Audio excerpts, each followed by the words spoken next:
Assalomu alaykum do'stlar, hurmatli obunachilar. Biz navbatdagi obyektimizni boshlab oldik. Bu obyektimiz 50 kW 10 grid. Bu yerda bu obyektimizda oldin qo'yilgan panellar bor. Mana ko'rib turishlaringiz mumkin. 10 kW qo'yilgan. Qo'yilganiga ko'p bo'lmagan, menimcha shu 2 yilcha bo'lib qolgan. Bu obyektimizda 50 kW bo'lgani uchun bu panellar olib tashlaymiz.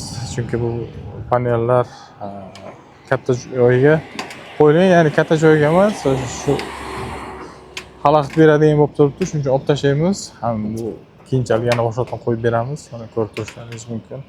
Shaybalarda zanglagan.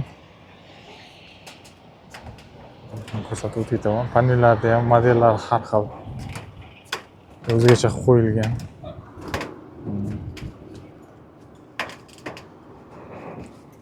Ikki qator qo'yib berilgan.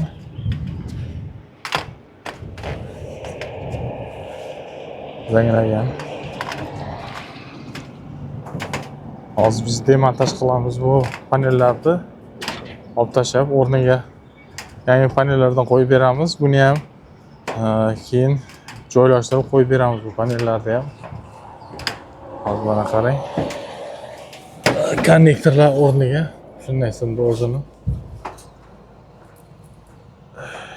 simni ham olib tashlabdi. Konnektorni kesib tashlab,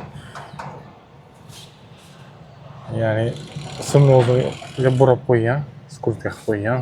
Bu noto'g'ri. Bu yerda qizilsa yong'in chiqishi mumkin. Ya'ni slabый kontakt bor.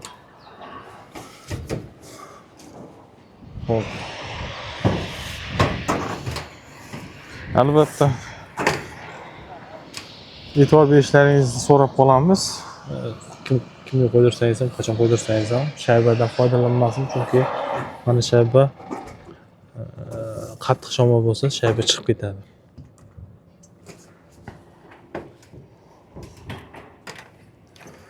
Xo'p, shu panellarning umumiy holati, buni yechib tashlab, o'rniga 50 kW sig'dirib beramiz. Aynan shu joyga.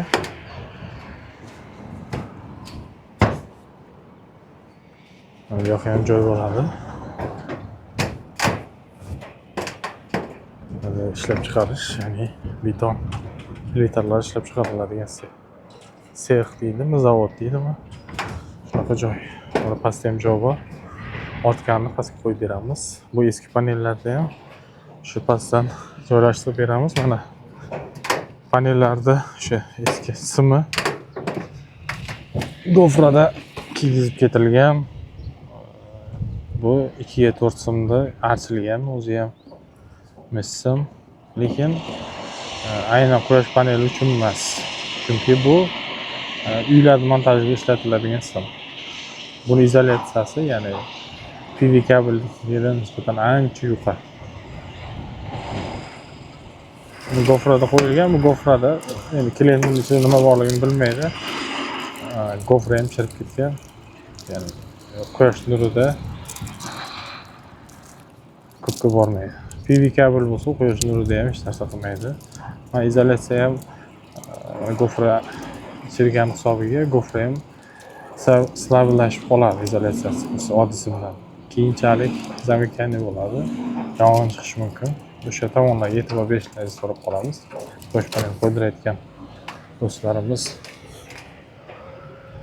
Xo'p, buni demontaj bo'ldi. Olib tashlaymiz. Bizni kuzatishda davom eting. Fikrlaringizni izohlarda qoldiring. Xayr, sog' salomat.